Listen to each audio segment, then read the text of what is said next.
You're in Hoboken, I'm in Edgewater. We have a board on the Hudson River Waterfront Conservancy with members from each municipality. You know, along the Hudson River Waterfront Walkway, we have 9 municipalities, 2 counties, Bergen and Hudson, and we work with our local officials, our elected officials, to keep the walkway open. We have 5 gaps right now, 4 of which are right here in Edgewater, so we have some work to do. You know, as somebody that has, like myself, that has an apartment that's just two bedroom, no backyard, I always see the waterfront as everybody's backyard, right? And yes. So, could you tell us more around what does that public access mean, and why is it important for that to remain public and not something that only a few can enjoy, but that the community as a whole can enjoy? Well, the walkway is the major open space for the densely packed areas along eastern part of Hudson County as well as Bergen County. It's sort of the views and the lungs of those communities. And people from those communities come down to the walkway to stroll, to bicycle, to sit, and enjoy the views of Manhattan, to enjoy the views of the river. And it's open space, which otherwise people don't have. There are a few parks, but nothing as extensive and natural as the walkway. And there's specifics too, right? Like how wide it should be, because that has to do with accessibility. You know, because there's different types of users, right? There's people who are on wheelchairs. I would see it when I was biking down to Edgewater. That's how I came over to the Edgewater side. People with strollers, people walking, jogging. So that foot traffic or that walkability, that ability to just be able to enjoy that public space needs a certain amount of space, right? So that's regulated by the DEP, is it? Yes, that was set up again in the mid-'80s. It has to be 16 feet wide, and that is up to our conservancy to monitor, maintain, working with the DEP, getting the attention of the DEP to make these changes and to talk with the property owners if they are out of compliance. Hi everyone, my name is Ron Bautista and welcome to the Change Podcast. Today we are with Elise. She's the president of the Hudson River Walkway Conservancy. Thank you so much for joining us, Elise. Thanks, Ron. It's great to be here at the Edgewater Marina. Yeah, no, this is amazing that we get to have this conversation here in person, be able to show people the walkway. The walkway is public. That means that anybody, people of all incomes, ages, abilities are allowed to enjoy this public space next to the Hudson River. And also it sheds light into the importance of the work that the organization that you lead, that I'm a part of. Full disclosure, I'm a part of the board of directors for the organization. The importance of that work, because it's not complete. There's a lot of work to be done in order for it to be equally accessible all throughout the waterfront, including here in Edgewater. And I just wanted to start the conversation with you on that. And you know, the focus of this podcast is really the change we want to see in our communities and the people like yourselves who are leading that charge. So I wanted to start with that. Is why did you get involved? How did you get involved in the organization? You know, Ron, I moved to Edgewater because of this walkway. This walkway connects the restaurants, the residences, the shops. You can walk from the Bayonne Bridge up to the George Washington Bridge along this walkway. You could stroll, you could just whatever you want. There's benches, you can relax. The city views are amazing. It's just a wonderful resource that we have that is open to everybody. It's open 24/7 every day of the week. I got involved. It's a 501c3, so it's a nonprofit. All of us, you and I, are volunteers. We care about the towns that we live in, and we want to make them as best as possible. You're in Hoboken, I'm in Edgewater. We have a board on the Hudson River Waterfront Conservancy with members from each municipality. You know, along the Hudson River Waterfront Walkway, we have 9 municipalities, 2 counties, Bergen and Hudson, and we work with our local officials, our elected officials, to keep the walkway open. We have 5 gaps right now, 4 of which are right here in Edgewater, so we have some work to do, and 1 in North Bergen. We are working with our borough of Edgewater. As a matter of fact, we have a special improvement district that was just passed in April, and we have a board that's just come together, and we welcome people from the municipality, the borough, to come join us. Our meetings are open, and our mission is to try and close these gaps along the walkway, the 4 of them here in Edgewater. Now, you're not the only representative from Edgewater. Who else is in the No. within the organization? Right, so we have Ron Klempner, who's also from Edgewater, and he actually heads up the Special Improvement District. We have 8 board members on the SID, the Special Improvement District. The acronym is the SID. And we're just starting up. Our meetings are public, open to residents to come join us. And like all of us, we're just volunteering our time to come make this walkway as best as we can. And we are going to hear from Ron and his perspective and also his representation in the board and the work that he's doing in Edgewater as well. All right, Ron. So how long have you been in the Conservancy? I've been in the Conservancy for about 16 years now. Oh, wow. And what is the reason why you have been involved for this long in the organization? Well, I joined the Conservancy after the devastation of Hurricane Sandy along the waterfront. And I've been involved to make sure that the waterfront is properly maintained and repaired when needed, as well as efforts to fill in the gaps in the walkway, the remaining gaps in the walkway. There are 5 gaps remaining. 4 of them are in Edgewater, 1 is in North Bergen.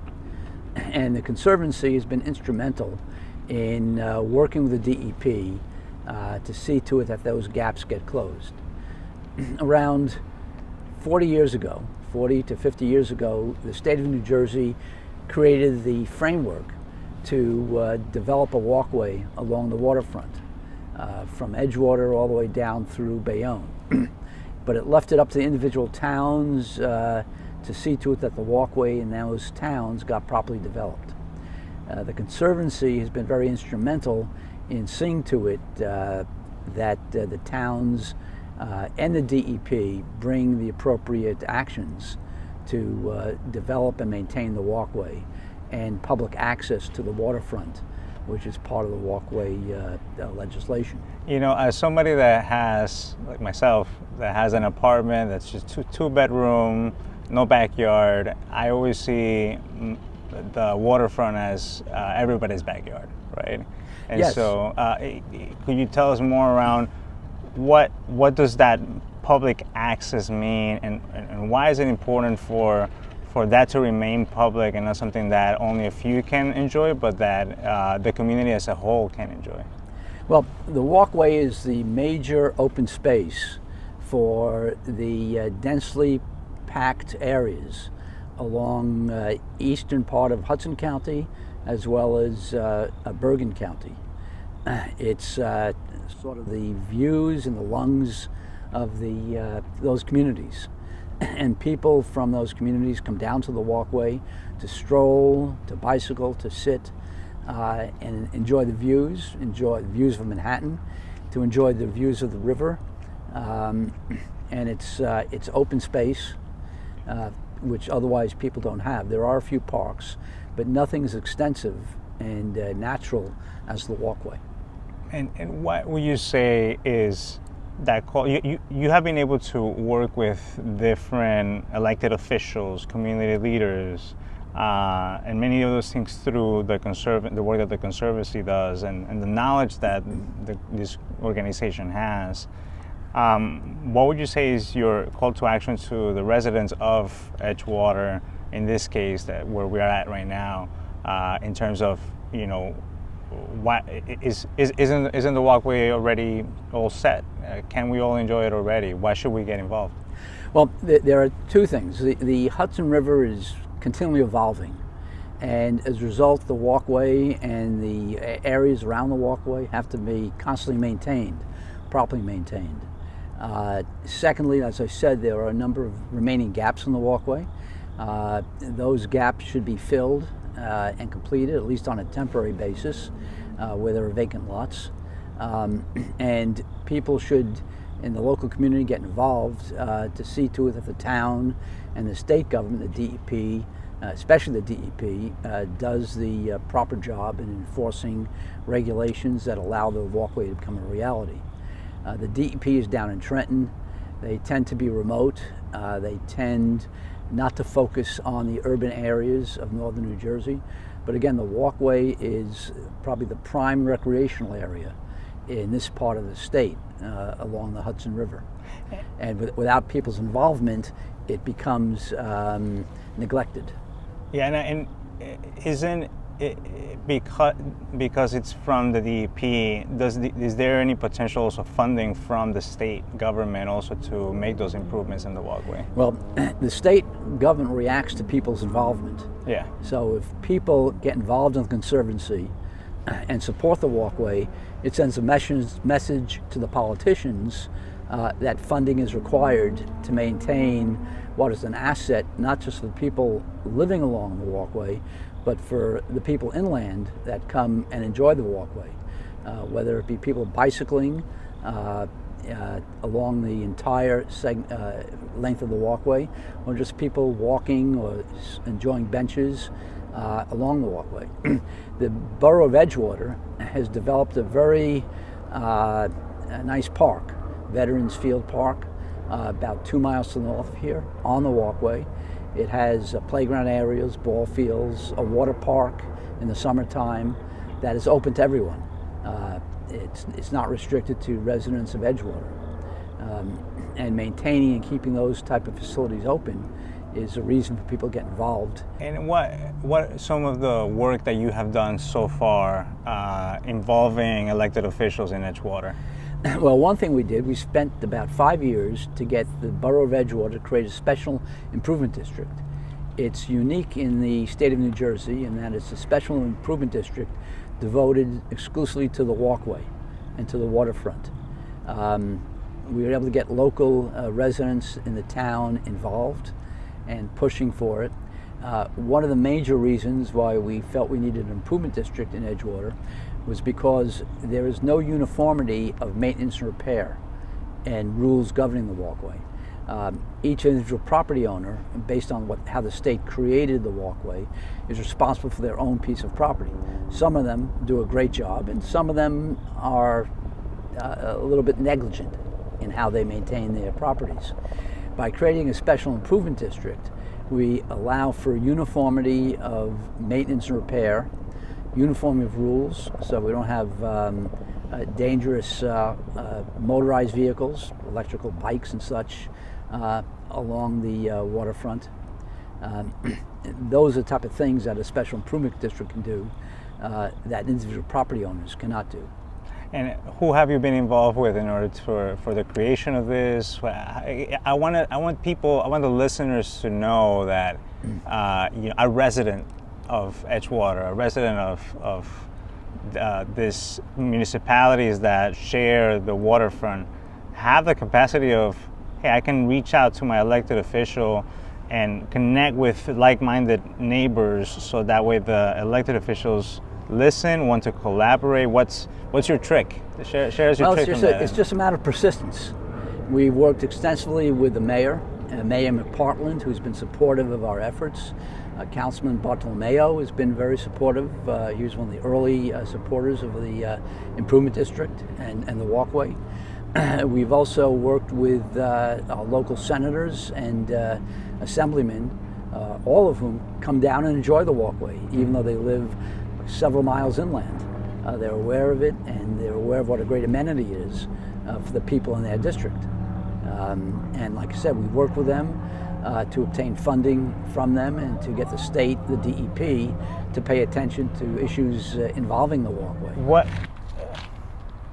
What is the importance of the Conservancy when many people might seem like, well, the walkway, I've been able to access it, there's some people that know about it, and yes, like for me, I'm passionate about it because, I live in a 2-bedroom apartment. For me and my family, the waterfront and public spaces, parks are our backyards, and anybody and everybody can be able to access it. Take us back to what is, how do you come about the waterfront being accessible to the walkway, being accessible to everyone? How did that happen, and who do we got to talk to make sure that happens? Right. It was back in the mid-'80s that the governor back then of New Jersey had the vision to set this land aside. And at that time, and still now, it is up to the property owners along the walkway to maintain their section of the walkway. Some property owners are more conscientious than others. In some cases, some developments have gone defunct, and now new developers have taken over. And it's going to take some time before those developers get their properties built. So what we want to do is to get temporary walkways in place so people can continue to enjoy the walkway without having to walk out to River Road and then come back onto the walkway. But that takes attention, and it takes individuals and citizens to come talk to the representatives to say, hey, it's really important that this walkway continues, that I can take my kids along this walkway and just continue walking without going out to River Road where there's a lot of traffic, and where it could be more dangerous for little kids and strollers. We just want to have a straight walkway along the Hudson River to enjoy. And there's specifics too, right? Like how wide it should be, because that has to do with accessibility.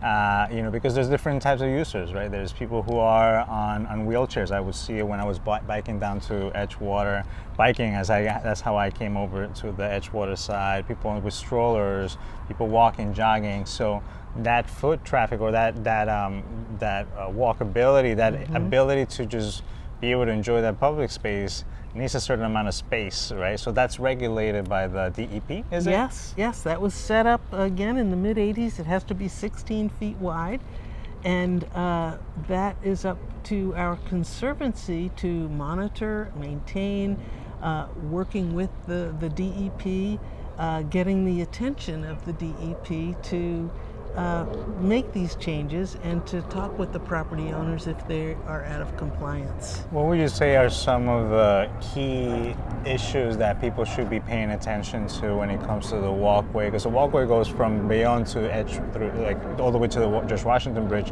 But in the Edgewater piece, because we're going to be doing a series of conversations with each representative along the walkway, what would you say are some key things that people have to be aware of, and how they can get involved? Well, it's very easy to get involved, because if you're walking along and you see a dangerous situation, like some bricks are missing or the water is coming up to the edge, there is actually an app called Warn DEP, where if you take a picture of the situation and just write up where it is and submit it, that gets logged in as an issue along the walkway, and we need every citizen to do that. You can also reach out to the Hudson River Waterfront Conservancy, to our website, and log in an issue or a request or a suggestion, and we get a lot of those, and we pay attention to all of them, because that's how we know what's going on. So every citizen's input matters. And everything is about prioritizing, right? So sometimes when those things don't get prioritized, the Conservancy then has to step up, fundraise, and be able to use those funds as a nonprofit to do some litigation, right? Yes. What are some examples of that litigation, and how that Conservancy has been working? Right. So we had a situation with one of the condos where the walkway was actually closed, and the public trust doctrine for which the walkway was set up, it was really in violation. We reached out to the board for a couple of years to try and get them on board with opening up that walkway, to no avail. So we brought forward a legal action, and the judge ruled in the Conservancy's favor that yes, this is public access. Everybody's entitled to this walkway access. And so now we're working with that building to get them in compliance with the walkway, and that's actually one of the gaps. And we're working on a situation that should work out well for them and the public and the DEP as well. One of the developers is actually involved to help out. So that's a situation which, all these things take time, but we're patient and we really want all these gaps to be completed.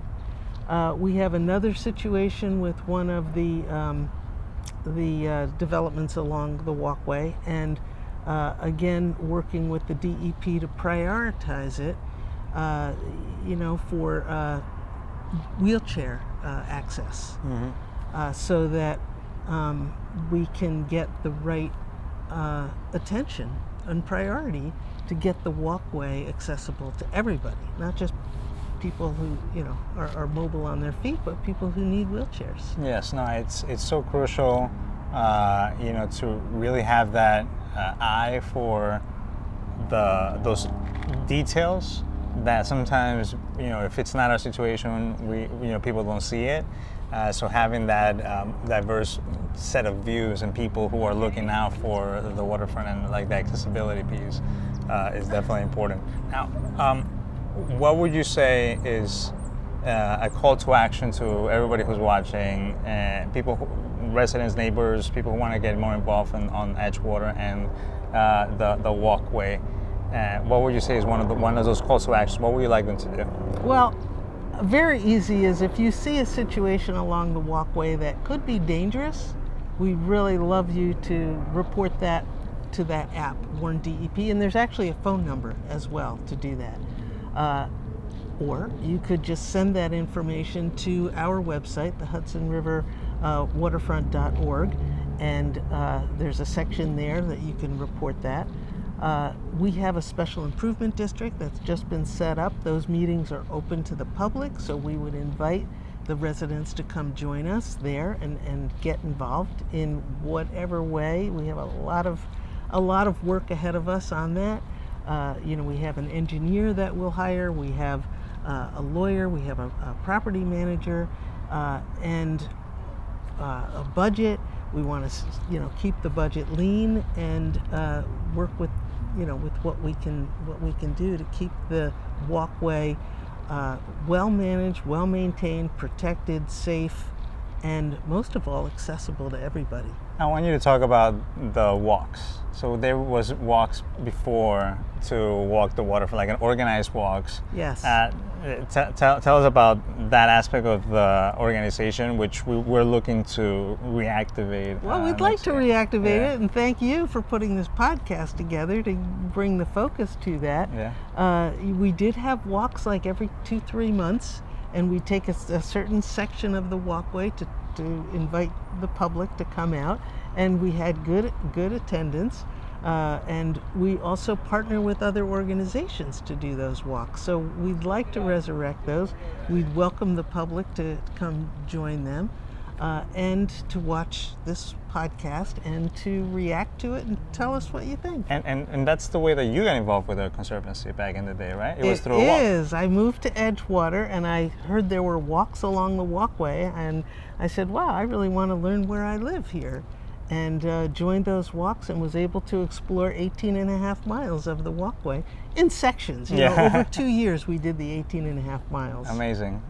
Well, thank you so much. Could you tell people again where can they find the organization? Where can they find? Yes, and thank get you. involved? It's called the Hudson River Waterfront Conservancy, and it's at the HudsonRiverWaterfront.org. And we'd welcome you to just say hi on the website. Yeah. We have a distribution list too of activities that we might sponsor or calls to action. So we'd welcome you to join that. Yeah, and it's important because also there's those news and that information of this is legal action that's being taken care of because of this particular piece of the waterfront. There's when I mentioned on social media that I was joining the Conservancy, I started getting messages from people saying, well, this spot of the waterfront is not open to the public. What can we do? And so it's getting the word out there and getting more information out there is always important, because that's the way that we get things changed. So and thank you for doing this podcast. To bring that to people's attention. Happy to, and again, if the focus of this podcast is really the change we want to see in our communities and the people who are making it happen. So we appreciate you and the work that all the volunteers at the board of the Conservancy are doing. And if you can all follow me also and keep a track of the podcast and what we're putting out there. This is the first of many series. We're going to keep working towards our way down the waterfront, the water walkway, so that we can spread the word and get all those different board members involved. But you can follow me on all social media platforms at Ron Bautista NJ, and you can you can listen and watch the podcast on YouTube, on Spotify, on Apple Podcasts, as well as on my website, ronbautistanj.com/thechange. Thank you so much, Elise. Okay, thanks, Ron.